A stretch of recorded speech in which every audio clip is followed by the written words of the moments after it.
A salary is the drug they give you when they want you to forget about your dreams. Welcome to the Corporate Dropout Podcast. I'm your host, Alessia Citro.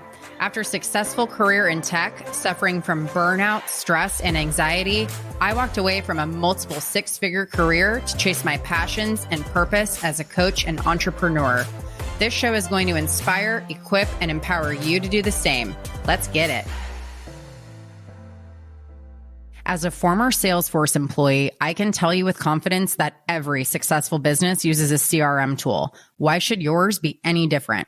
Whether you're an entrepreneur, network marketer, or realtor, you need a way to keep track of your outreach to team members, prospects, and customers. Enter the 90-Day Habits Journal. Created by top network marketing leaders, the 90-Day Cycle to New Habits Journal is a great way to cultivate a winning mindset each day and track your activity. What you track grows, so start tracking what matters in your life and business. Get your copy at 90dayhabits.co and use code CITRO, that's CITRO, for 10% off. Hello, friends. Today's interview is an extra special one because today I am interviewing Jodie from the plane. If you haven't listened to episode 7, where I share the plane story and how I got a clear sign to quit my job at Google, go back and listen. But here's the spoiler alert. Jodie, who I'm interviewing today, was my sign to quit. So here's a bit about her before we jump in. Jodie Sacco is an experienced entrepreneur, business owner, leader, public speaker, certified business coach, and certified executive coach. Jodie has experience in all areas of business, from starting as an entry-level employee to becoming a C-suite leader, including team training, sales, marketing, operations, and team synergy. Her drive is linked to her vision to be of service and uplift communities through business re-education as a coach, mentor, and philanthropist. You can't really ask for a better seatmate than that, right? So Jodie, thank you for coming on the show. Welcome. Thanks for having me. Oh my goodness. What a privilege to be here with you. Likewise, isn't it so surreal to think that this podcast wouldn't even exist if it hadn't been for that serendipitous meeting on American Airlines? Blows my mind. Yeah, well, I mean, it doesn't really blow my mind when you understand the law of the universe and how things are meant to be. There's always a very clear path if you're open to receiving it on the way to the end result, right? Yep. So actually, maybe that's a good place to start. So do you remember what you told me after we ordered our Tito's soda with lime? Do you remember the 2 sentences that got me to quit my job? They're like burned in my brain, so I do if you don't. Well, let me see if I remember the same sentences. I think it was something along the lines of, from the minute you walked into the cabin, I knew that you were supposed to sit next to me. And I didn't know why, and I didn't know around the specifics, but I looked up and I saw you there, and I just knew that we were going to have some kind of interaction.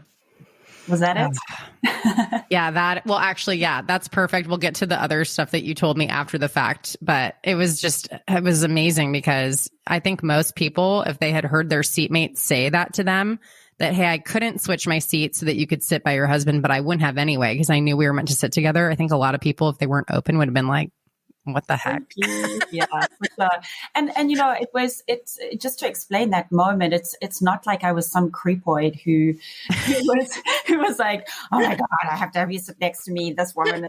It wasn't like that. It was just this series of events, this almost like moment in time where I looked up and saw you there. And it was only after you were sitting next to me, we started having that conversation, that I was able to verbalize, hey, I knew you were supposed to sit here.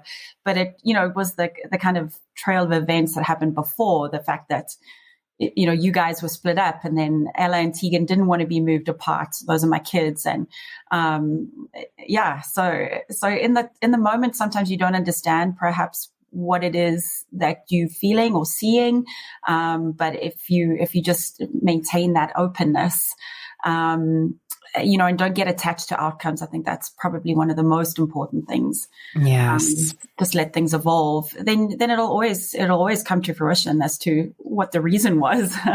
And it makes life so much more exciting to live that way too, as if, every little perceived inconvenience. I mean, we had just spent a week together, so I didn't care if I sat next to Jeff or not. But for some people, maybe that would have really irked them. And I was like, oh, nope, it's all good. I'm just happy I'm not in coach, like attitude of gratitude. And here we are. Yeah. And it's crazy because the girls and I normally don't travel in business on a trip like that, especially domestically, right, within the US. But because of a big month that I'd had in my online business, it was actually our kind of our reward to ourselves. So again, like, what were the chances that we would be sitting in first class? And just the ripple effect, like all the things that had to happen. I have chills right now. I think it's just so cool. So to start off about you, I would love to start with your background. So if the listeners can't tell, you grew up in South Africa. I love your accent, by the way. I think I've told you that, but it bears repeating.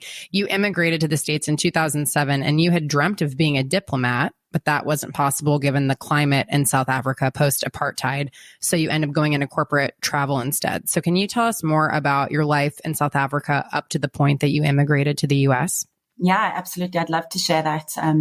So I always, whenever I am speaking publicly, I always kind of break the ice by saying, well, you can hear I have a funny accent. And it's interesting that I've been able to maintain the accent. I've always been passionate about traveling and speak a couple languages as well, just through my travels. And but South Africa, growing up in South Africa, I think is a really interesting story. Grew up in the 80s and 90s. So it was the height of apartheid. Never grew up with any individual of color in my class, in a playground. The stories I can tell, and it's actually, I'm in the process of writing my book because I think it's, stories,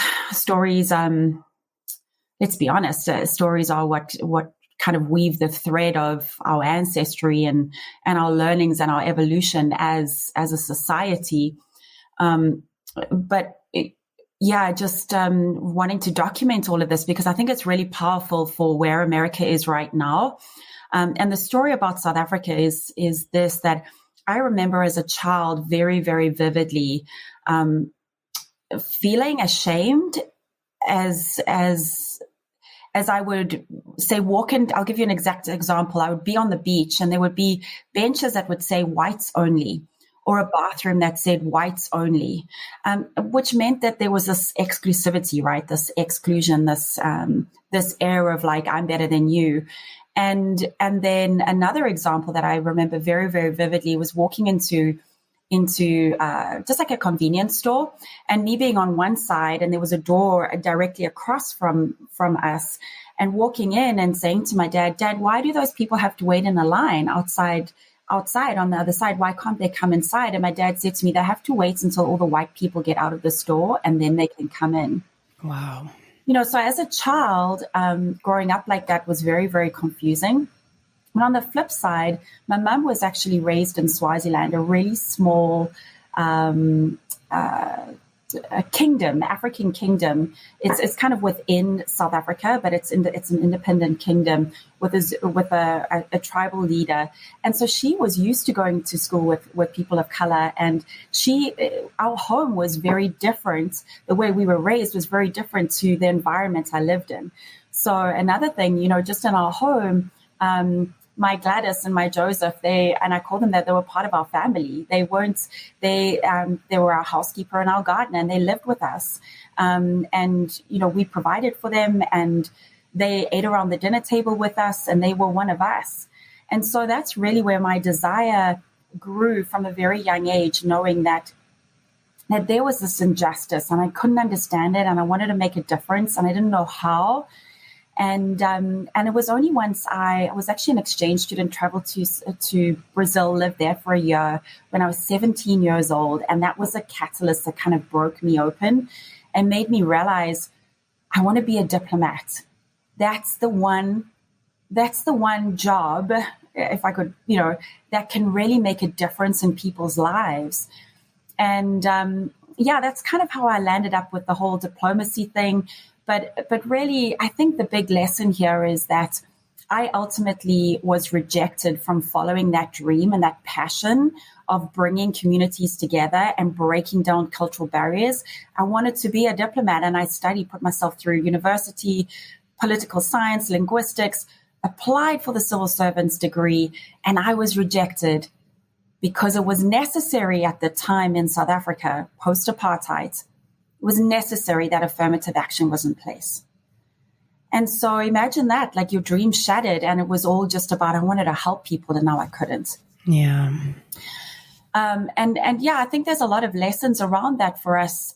Even now, living in the States, and I'm now a US citizen, it's a tenuous, and I don't want to get into politics. My goodness, that's not what this is about. Oh yeah, no, we try to avoid that on this show. Yeah, absolutely. And I'm not by any means going down that road, but just that I love the whole movement at the moment about acceptance and about inclusion. And that's really what I want to get across is that we each have an opportunity to be, do, and have anything we want in this world.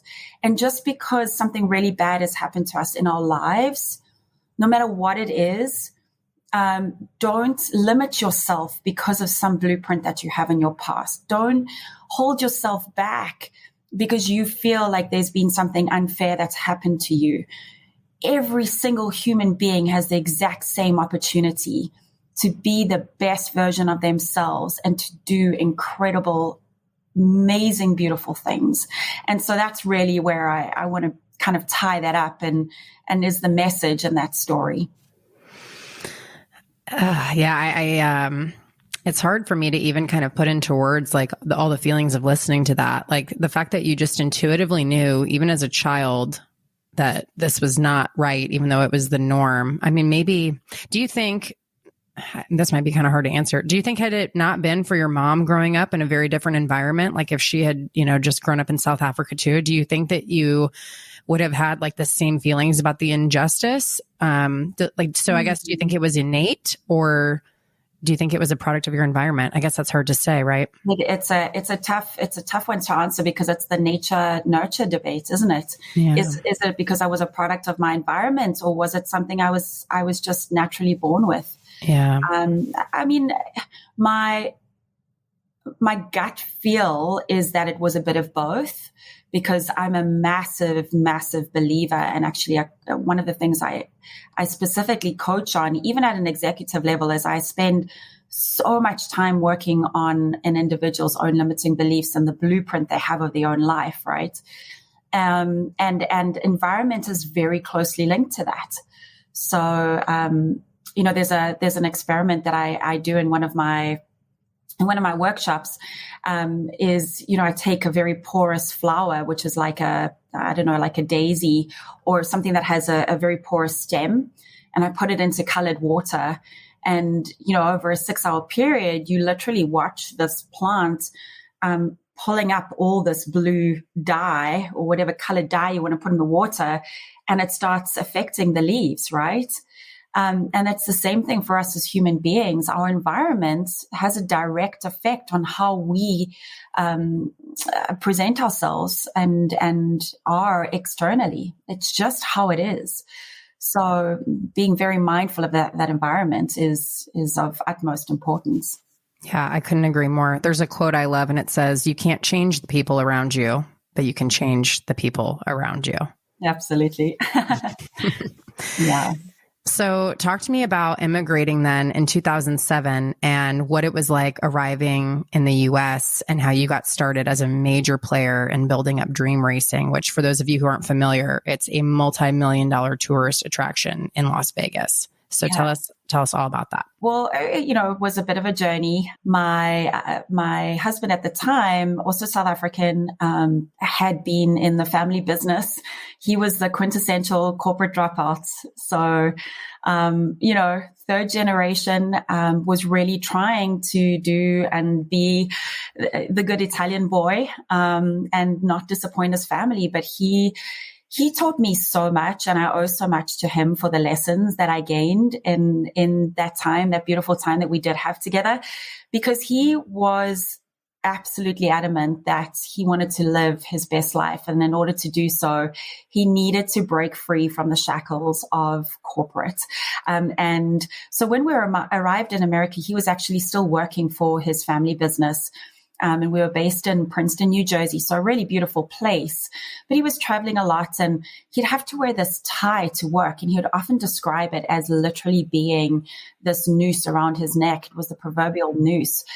He just had no freedom for expression, and such a vibrant individual. I mean, he's just like people are drawn to him like a moth to a flame, and he has so much to give and so much joy and love for life that he came home one day and just said, I can't do this. I have to be true to myself. And if I get rejected by the family, then, and we just kind of stood together and we knew, that's what he was meant to do. But he didn't know what he wanted to do next. And so the journey to dream racing is, again, a very interesting one. It kind of circles back to how we started this conversation about being open to everything, but attached to nothing. It's actually a Wayne Dyer saying that I absolutely adore. So being open to the opportunity of, he stepped into his own power and he made that claim to the universe that this is what he wanted for his life. And he was going to leave behind what he didn't want. And he didn't know how it would pan out. But by standing in his own power, he opened himself up to possibility. And so he did his helicopter pilot's license, and we opened a small business. And so that's really where I got my first taste for working in the US, especially opening up an LLC and understanding the laws. And at the time, we weren't US citizens. So, oh my goodness, jumping through the hoops was insane. Of course, I had a 1-year-old, and I was pregnant with my second, and we were building a house and we were opening this business. So, don't do things in half measures, right? Let's just go foot flat on the gas and just, and then the one day his cousins came to visit us from Italy, and his cousin had been involved very, very high level, raced for Ferrari, was actually an instructor for Ferrari, for the Ferrari driving school. His best friend, Enrico, was actually Formula 3 world champ. He'd won both Macau and Monaco Formula 3, which is like the level before Formula 1. Enrico had raced Formula 1. So he came with these huge credentials. And so we were just kind of in the lounge one day, and they said, hey, we're thinking about doing this business. We were looking at Rio, then we were looking a bit at Dubai, and then we were like, yeah, maybe Vegas. And so that's where it came into existence, really, was just this, this Nick coming into his power and knowing what he wanted for his life, and then boom. And it was interesting because we pushed against moving to Vegas because of having 2 little daughters. We tried to set up somewhere closer, maybe in Boulder, Colorado. We tried all these different things, but it just wasn't meant to be. Came out to Vegas in 2010. So it was like a ghost town, obviously post crash. And there were just skeletons of buildings everywhere and abandoned shopping malls, like strip malls. And here the 4 of us are, every single one of us foreigners. I was the only one with a work visa. So I'm the one now setting up all these businesses. Ado and Enrico go out to the Speedway. They negotiate this incredible deal. And they're like, right, Jodie, we need, help us set up these businesses. So literally from like just my experience from the one little helicopter business, now we go. And it was everything from buying the very first vehicle. We bought the first vehicle in Spain, the second one from Turkey.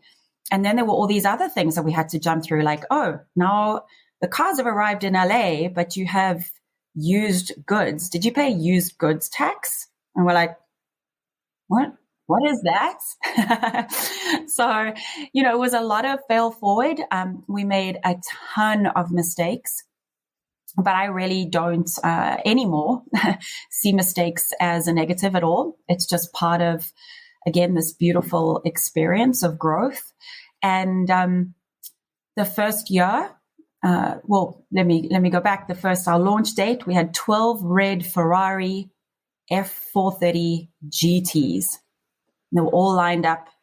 And we were like, right, the people are going to come. We stood and we waited. An hour went by, and 3, and then 6. We're like, the people aren't coming. What did we do? So, I could just go on and on about the stories and the lessons learned, but I would tell you one thing, in starting a business, if your ego is not in check, you're going to come falling flat on your face, and you're not going to know how to get back up. So that's, that first year was really, really, really tough. And I'll never forget, on December 14th of that year, so 2010, we launched. Enrico actually put a skull and crossbone on December 14th.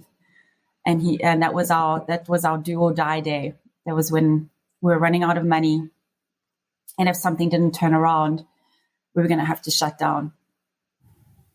Wow. We made one decision, and that one decision was to buy a different car. Because we suddenly sat back and went, we don't know our marketplace. Our ego and our arrogance is causing a huge problem.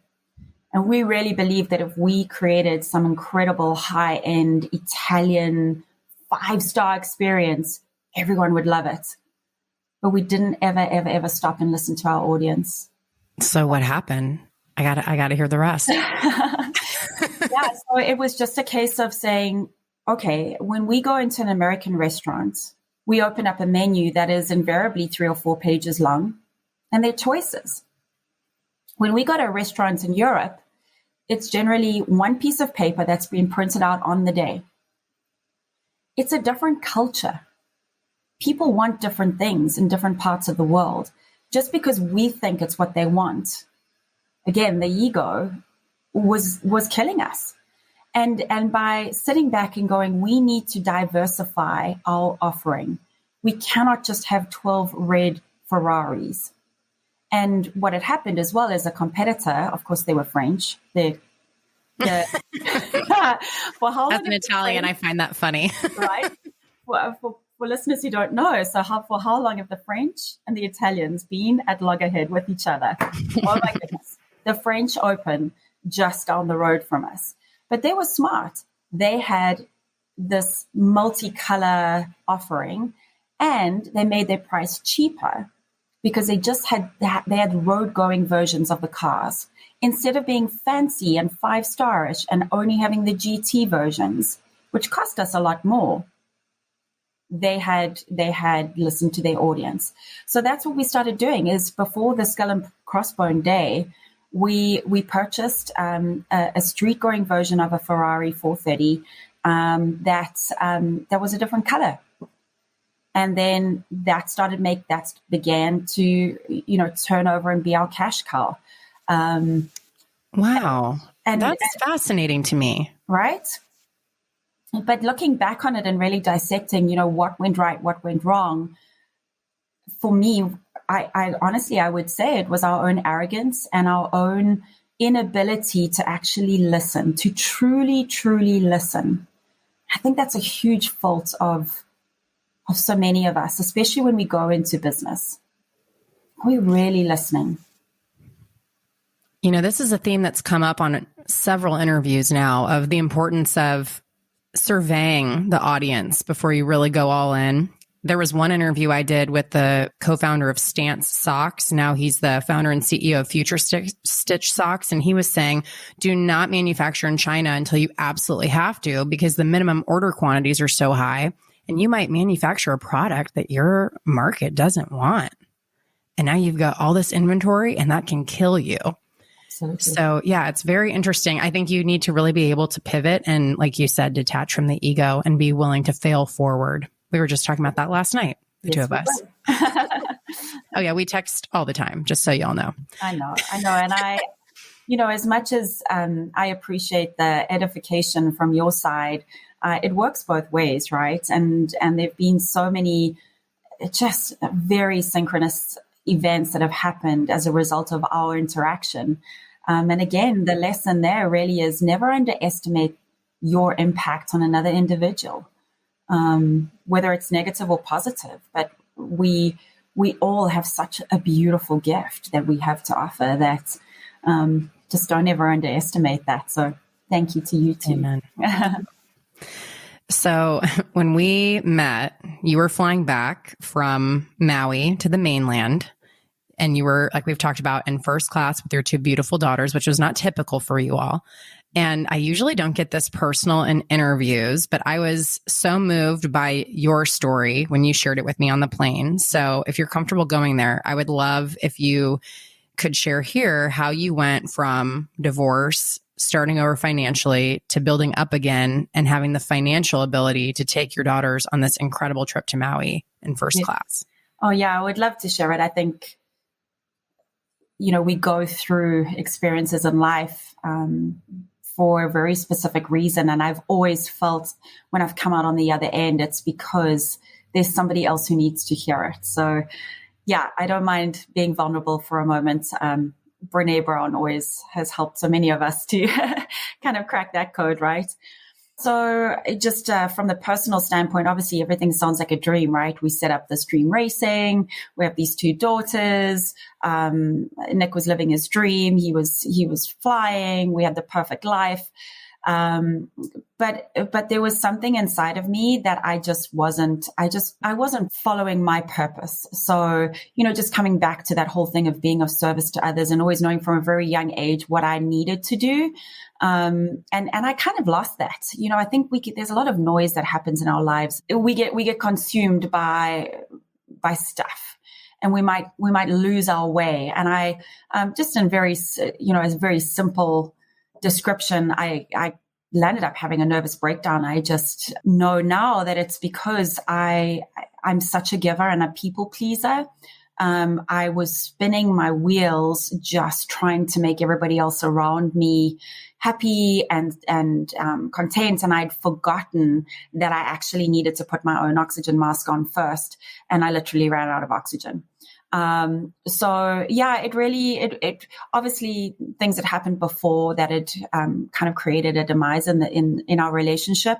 But that really was the pinnacle for me. And we tried to move past it. It just wasn't possible. And I parted ways with a lot, sadly, and found myself no dream racing, living in a very tiny apartment, having moved from a very, very, very comfortable life. And I just knew that something had to give. And I started really examining my life. And I'll never forget one day, the children were with their dad, and I was at home, and I didn't have a job, and I didn't have a purpose. And I remember, honestly, that darkest moment in my life where I felt like I was in that proverbial pit. And I just kept on thinking to myself, I just wish there was a rope or like something I could hang, like just try to at least pull myself out. And it just was so dark. But there was this tiny, tiny, tiny little light. And I was scrolling through social media, and I came across this little ad, and something just spoke to me, and it was about personal development. And it was actually a Tony Robbins, I think it was a Tony Robbins ad or something like that. And I listened to a podcast, and then I watched the YouTube video, and I suddenly started realizing that in all the kind of destruction in my life and things that had gone wrong, that I was the common denominator. And that I had to stop being this victim and always blaming everybody else around me, and actually take ownership for my own freaking life. And there was that little light that I saw, was that sudden realization that if it was meant to be, it was up to me. And the only person who could turn this thing around was me. And I'm the same. Like, I'm goosebumps everywhere right now. Me too. Because so many of us live below the point of existence, where I would refer to it as below the point is blame and shame and and just like lack of accountability, right? And you just live in this bottom feeding area where it's all in victim mode, right? And the only way you can get to the victim mode, which is living a full life, is if you take ownership, accountability, and responsibility. It is the only way that you can ever achieve any kind of joy and happiness in your life, never, let alone success. We're not even talking high level success yet, right? And so it's one of those things that I suddenly had this realization, and I realized I needed to start making a change, and that it had to begin with me. And then I got hold of Jim Rohn, and Jim Rohn had this little saying, work harder on yourself than you do on your job. And I was like, oh my goodness. And then I found Napoleon Hill, and Napoleon Hill was all about, Napoleon Hill wrote his book, Think and Grow Rich in 1920. This stuff has been around all this time. But like, why hadn't I seen it? You have to be open in order to receive the lesson. There's that other beautiful saying, when the student is ready, the teacher will appear. You have to be open to these things. So to answer your question in a very long and broad way, embellished way, should I say? So I discovered personal development, and I jumped in with both feet, and it was just such a beautiful thing. And I was consuming it all day, every day. And I could literally feel the light coming back into my life. And there was so many questions I was able to start answering, but it still wasn't enough. So that eventually took me down a journey. I found a network marketing business that was specifically in personal development. I knew I didn't want to go back to the corporate world because my children. I knew I wanted to be available and accessible to them, especially only having them 1 week every other week. And so I started an online business and never been involved in network marketing before. Tony Robbins was actually a big supporter of network marketing. And he'd said, this is the way of the future. If you want to delve into learning how to be a solopreneur, getting your feet wet, but having a community and support, this is the way to go. And this community was absolutely exactly what I needed. And then I landed up putting myself through a lot of personal development certifications. I did Bob Proctor courses, did anything I could consume out there. And I landed up being an award-winning member of that community. I actually worked my way up to making $52,000 profit in a single month in a network marketing business, and that was just after 2 years of being there. But a lot of lessons that I learned there, and the biggest thing was consistency. And I would say that in any business, it was a big takeaway. But what's so beautiful now is that even in my executive coaching or my business coaching, I always go back to the personal development. Always. So, there's a sad story, but it's not tragic, and thank goodness we're all okay. And I'm so humbled by other people's stories of, near death and all that. And so I just stand in a place of gratitude, humility, and just really in awe of second chances. It's such a beautiful story. I'm just enjoying being on the receiving end of even listening to that. I'm sure all the listeners are feeling that way too. There's a few things you touched on that I just want to underline. So the first is actually, I think it might have been the first Mindset Monday episode, was be a victor, not a victim. And once you accept responsibility for everything in your life, the good and the bad, which it can be hard if the scale is more tipped towards the bad, right? It's like everything changes. The other thing I wanted to underline is on the network marketing piece. So it's worth noting 82% of women in the US that earn 6 figures or more a year do so through network marketing. So there's a lot of stigma. Some of it I think is deserved depending on the company and the opportunity, but it can really be an incredible vehicle if you're willing to do that work, the internal work especially, but the external too. So if you look back on your time in that company, you said consistency was key, the personal development, anything else that you think really enabled you to be successful? Because let me just put like a quick like parentheses here. Why I'm asking you this, it kind of grinds my gears that we all have these like income disclosure statements and it's like only 1% or whoever, however much you're going to hit this level. I feel like it would be a lot more if people could get out of their own way. Like it's personal development with a comp plan attached. So yeah, aside from those things, I'll get off my soapbox and give the floor back to you. What enabled you to be so successful? I would really say obviously the consistency, but for me, it was about my magic moments in the morning. There were 6 very specific things that I did every single day. And a big chunk of them were in the morning. So, each day is a new opportunity and it's a blank slate. And I got this concept from Jeff Bezos, where in a podcast, he said that every day in Amazon was day one.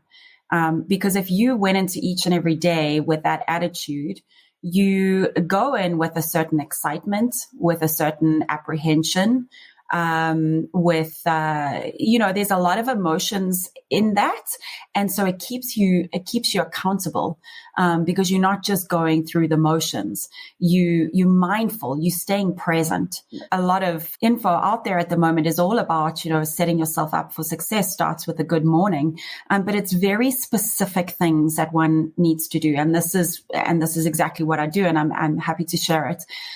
So I always set my alarm at least 5 minutes. It's like 5 minutes before I'm supposed to get up. These days, I actually set it 15 minutes before because I found I needed longer. But during my network marketing days, and I just visualize. It's all about visualization because, and I come from a place of a little bit of knowledge. My mom is a clinical psychologist, and I was when I was putting myself through high school, my last year, she was putting herself through med school, and so she would teach me about the brain. And one thing that's fascinating about the brain is we cannot differentiate between what is real and what is imagination. If you get really, really good at being the kid and making sure that you go back to that imaginary state, right? So what I would do, and I'm just going to grab it quickly for you. What I would do is I actually had a picture of a girlfriend who'd won this exact award. And it's the 50K club. So it's over $50,000 profit in a single month. And I took the photograph of her and I'd cut out her face and I put my face on it. So I had it on my vision board, but my visualization in the morning was me holding this. And now I'm holding it, right? And I can feel it's really, really heavy. But part of my visualization is, what am I wearing?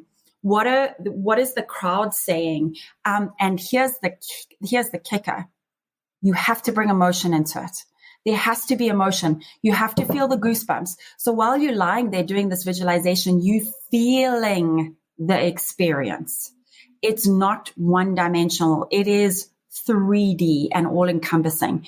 And it's just 5 minutes, right?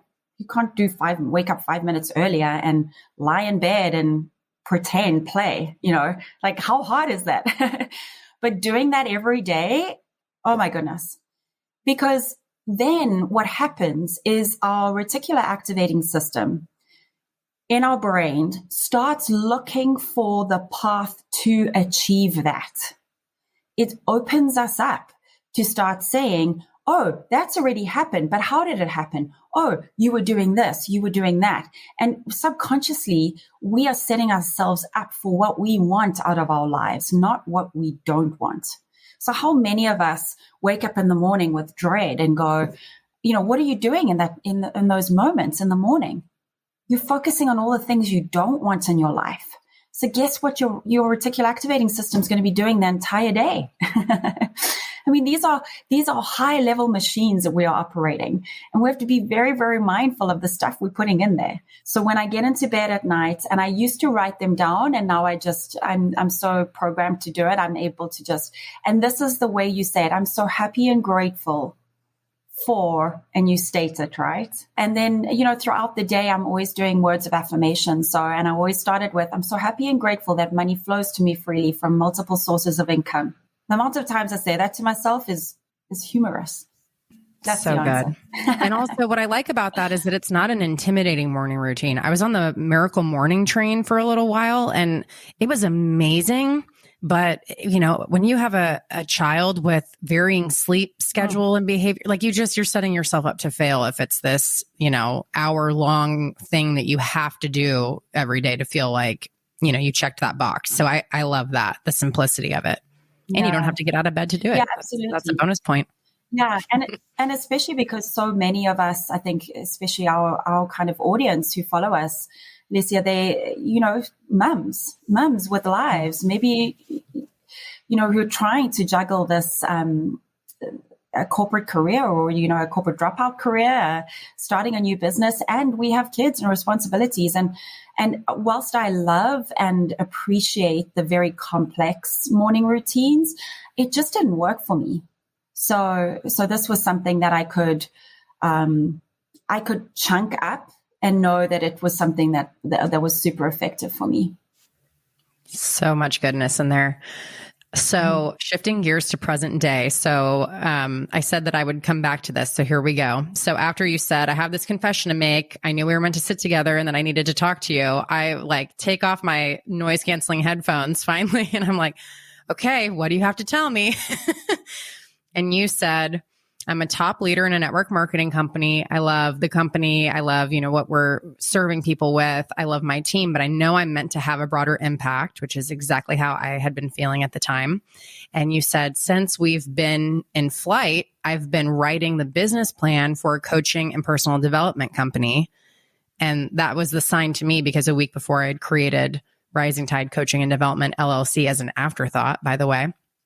So tell us now about the coaching and personal development company, what you're doing now, how people can work with you and all of that goodness.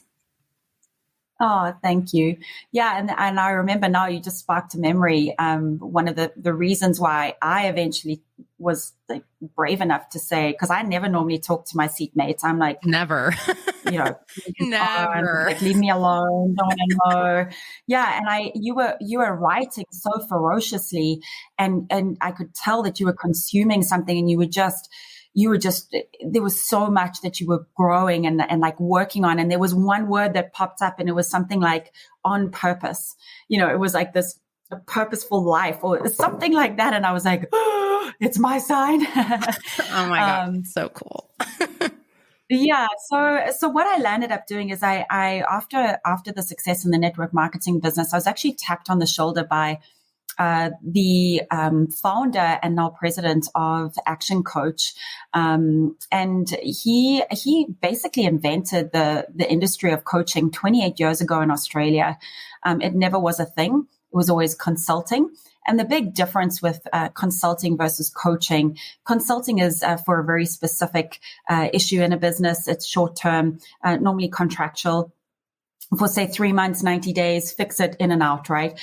For coaching, and what really drew me to this particular industry is that it's all about long-term relationships and the impact you can make in a partnership of almost being that unreasonable friend, where it's, you go on a journey with an individual and it's not just about come in and fix it. It's the individual who's being empowered.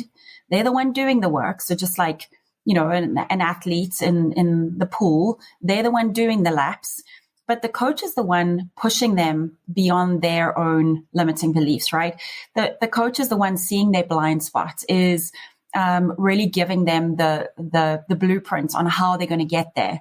So that's what really appealed to me about the coaching side of things. So the opportunity came up for me to actually purchase a franchise within Action Coach. And there was a lot of resistance, and I was, I thought, well, I'm going to go and do this on my own. But at the end of the day, what I loved about Action Coach is that they global, based in 68 countries around the world, just been serving businesses for 28 years. And so I really chose to hang my hat with them because of the systems and processes that have been proven to work. Now, obviously, as a coach and in my own capacity, my business is branded Jodie Sacco, powered by action coach, because at the end of the day, I know clients are going to work with me because of who I am and what I can bring to the experience. And I really felt like it was a culmination of all these experiences I've had in my life that was now, here's the opportunity to tie it all into a beautiful bow and be of direct impact to the community here in Las Vegas. And the missing piece for me was that, again, no disrespect to a network marketing business, and you can be massively, massively successful in it, as I was. But at the end of the day, I wanted something that was an asset that I could physically sell off in 7 or 10 years' time. And that was a massive, kind of a deal breaker for me, because I could see the longevity in this and I could see the saleability in it. So, of course, I didn't just buy one. I bought 4. And the bigger go home, right? Right, big or go home. And really the whole premise behind it and my belief and what drives me, my vision, is that imagine if we could empower local businesses here in Las Vegas and the greater area. I mean, I work with clients all over the US. This is just obviously where my focal point is right now. But if we could empower business owners to get back to why they started their business, so finding their why, giving them the tools so that they can work on their business, not be stuck on the hamster cage in their business. Imagine the impact that could have on family lives, on the rate of divorce, on parents being involved in kids' lives, and lowering childhood suicide rates because their parents have more of a relationship with their kid because they're actually home. Imagine the impact of developing a business owner here in Las Vegas that to the point where they don't have to work 5 days a week and the business is working. It's a profitable enterprise that's working without them. Now they have all this extra cash. Imagine the impact of being able to pour that back into this community, improve the education, which is some of the worst in the country, help these poor individuals who come to our city lose all their money on gambling and who are left here homeless on the streets. Just imagine the impact we could have on this community. And so that's really why that decision and meeting you on the plane and knowing that I hadn't even click the switch yet to do this. It was all part of a perfect plan, but that's where I am right now. I launched the business in August. We opened our doors officially on the 1st of September. So 3rd month of operation. And it's been just incredible. And I know for a fact that everything has brought me back to be here and brought me back to that 17-year-old self where I knew I was supposed to be of impact to a community. That's so beautiful. And it never ceases to amaze me, all the different synergies that you and I have as well. Actually, just yesterday, I rewrote my why, and it's very long and very deep. And, they say that the why needs to make you cry. I truly believe that. Like underlining what you just said, like your why is so much bigger than you, so much bigger. So to any of you listening that have not done the exercise of like why you're doing the thing, like I challenge you to get as deep as Jodie just got. That was amazing. Okay, so speaking of synergies, your new brand has a lioness in the logo. Did I tell you about the tattoo I got about a month ago? No, stop. I got a lioness on my arm. No. I didn't tell you this? No, stop. Here, I'm going to show you right now. No, you kidding me. Yep. When I saw it, I was like, that's freaking crazy. I have chills again all over my body. So talk to me. Okay, so talk to me about why you picked a lioness. I think I know, but share with our listeners. Well, I mean, why did you pick a lioness, right? In the spiritual world, the lioness is a very, very powerful symbol. But for me, it was a little more simple than spiritual. Obviously, growing up in South Africa, I really wanted something that was part of my brand that reminded me of my roots, reminded me of where I've come from, and who I am. because so often we can forget how powerful we really are. And, especially as women, we might be there in the background. We might take a little bit longer to do things. We might overthink. But at the end of the day, when we step into our power, we are the ones that actually bring that animal down, that beast down. There was actually in a museum here in Las Vegas, there was a networking event, and I couldn't believe it. There was a whole Africa section, and there was a water buffalo, and in action was a lion and a lioness taking down this water buffalo. And so the male lioness, with all his beautiful mane and his glory, he comes in from behind and takes the animal down. Boom. But the lioness comes from the front and gets the jugular. And that's what brings the animal down. Oh, that's powerful, right? Pretty badass. Yeah. Badass, right?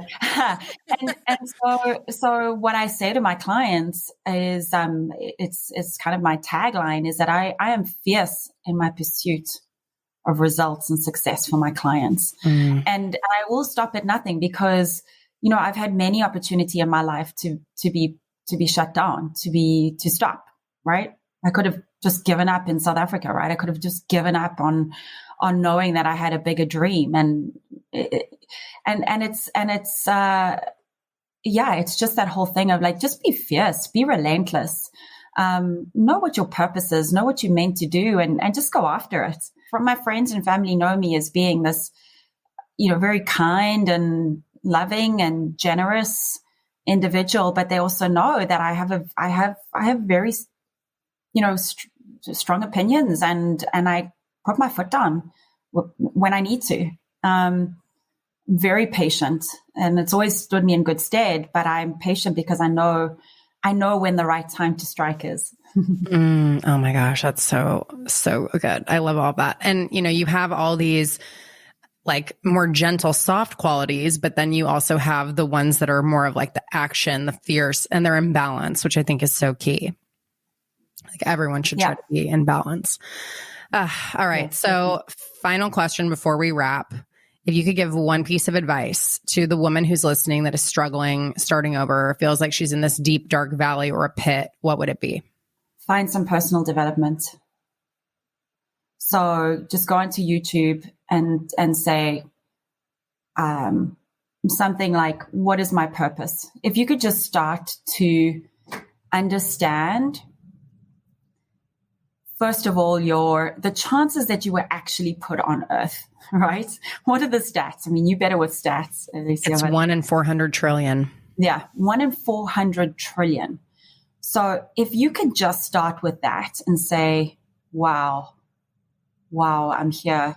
And when I talk about personal development, let me get more specific. Start, if you're really in that very, very bad hole, the simple thing to start even finding a light, if it's really, really bad, is find one thing that you're grateful for. And if you can't find anything, say, I'm grateful that I'm the survivor of the 1 in trillion.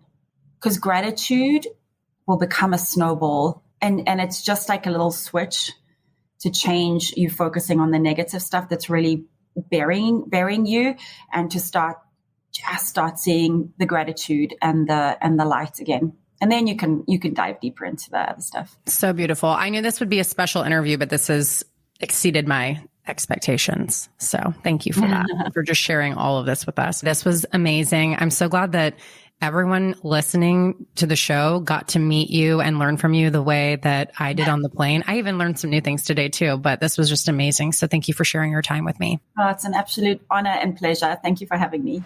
Did you know we're in the midst of the Great Resignation?